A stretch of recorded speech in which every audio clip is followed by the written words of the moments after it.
Class 12th subject physics, first chapter rotational dynamics. From this, let us see some of the important formulae. Linear velocity phi equal to ds by dt. Linear acceleration a equal to dv by dt. Angular velocity omega equal to d theta by dt, and angular acceleration alpha equal to d omega by dt. Tangential velocity vector phi equal to vector omega cross vector r, and its magnitude, that is magnitude of the tangential velocity phi equal to r omega or phi equal to omega r. Angular velocity omega equal to 2 pi n in terms of frequency n, and is equal to 2 pi by t in terms of period t. Centripetal or radial acceleration vector ar equal to minus omega square vector r, and its magnitude in uniform circular motion, that is UCM, is given as AR equal to omega square r, or equal to phi square by r, or equal to phi omega. Centripetal or centrifugal force only in magnitude will be given as F equal to mr omega square equal to m phi square upon r, or is equal to m phi omega. Maximum speed of a vehicle along horizontal circular track. When any vehicle is traveling along the horizontal circular track, at that time its maximum speed, that is phi max, equal to square root of mu s r g, where mu s represents the coefficient of static friction. For well or wall of death,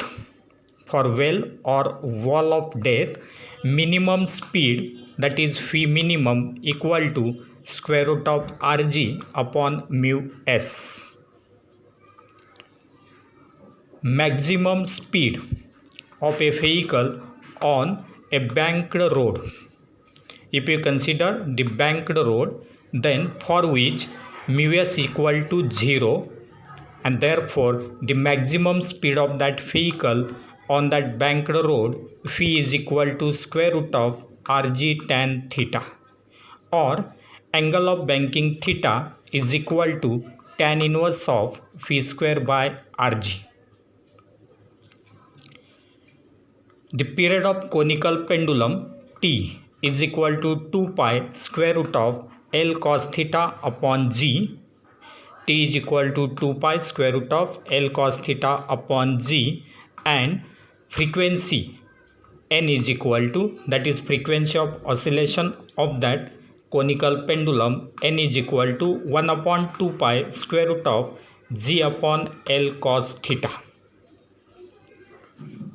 Now let us consider the vertical circular motion, the circular motion which takes place in vertical circle. So for that vertical circular motion, the speed at uppermost, that is top position, that is at the top of that circular path, phi is equal to root rg, and this is the minimum speed at the top position, that is also called as optimum speed, and phi is equal to square root of rg. Then the speed at the lowermost, that is bottom position, at the bottom point of that circular path, phi will be maximum, and that is equal to square root of phi u rg. At the bottom position, velocity will be maximum, so that looping of that particle or that body will take place, and therefore phi is root 5 Rg at the bottom position. Now the tension difference between the bottom position and the top position, the difference between the tension at the bottom position and top position comes out to be 6 mg, where m will be the mass of that body. Then speed at the horizontal position, that is on any horizontal diameter, phi will be equal to root of 3 Rg, phi equal to square root of 3 Rg. Similarly, the tension difference between the horizontal position and the top position, between the horizontal position and the top position, the tension difference comes out to be 3 mg.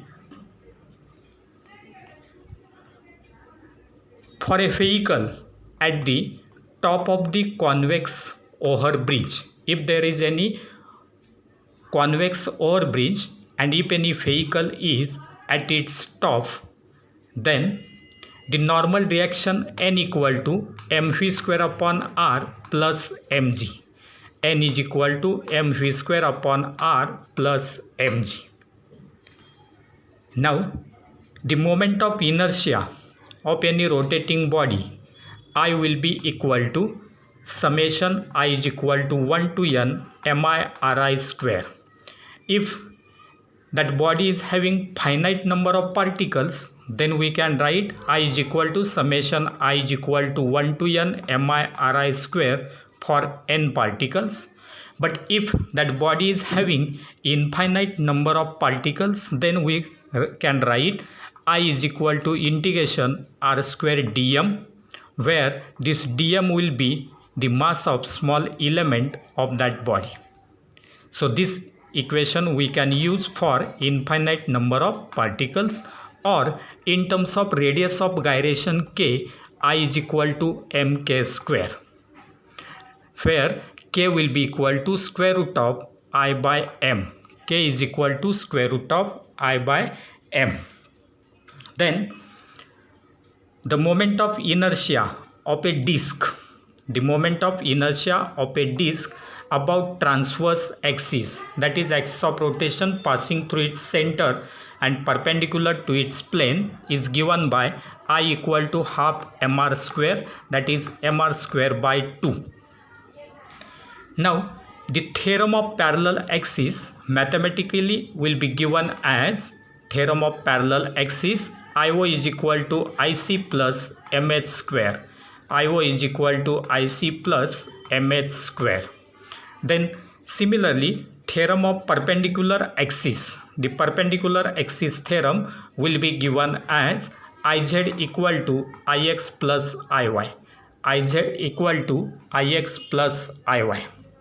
Similarly, the angular momentum of the rotating body, the angular momentum of the rotating body is related with moment of inertia by the relation L is equal to I omega. L equal to I omega. Then when any rotating body is considered, then the torque acting on that rotating body, the torque acting on the rotating body is given as torque equal to I alpha. Torque equal to I alpha.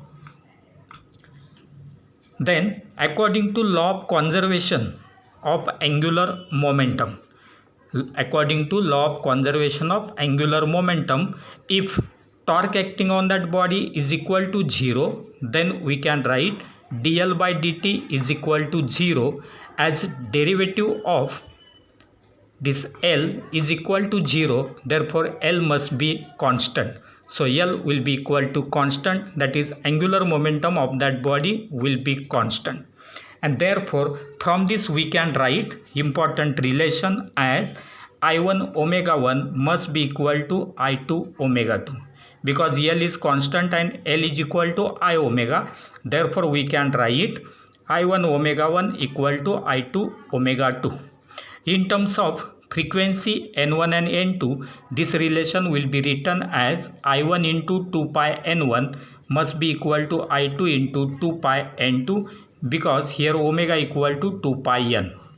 So omega 1 will be 2 pi n1, omega 2 will be equal to 2 pi n2.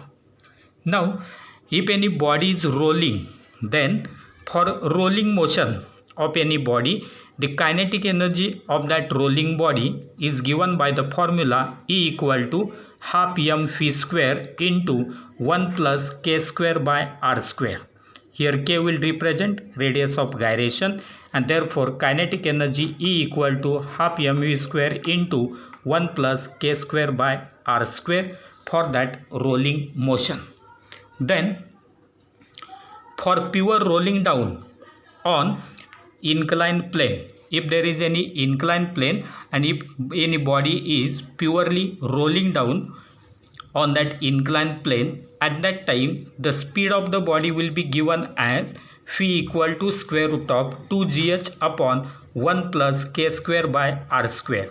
Phi equal to square root of 2gh upon 1 plus k square by r square, and the acceleration of the body A is equal to g sin theta upon 1 plus k square by r square. So this will be the acceleration of that body.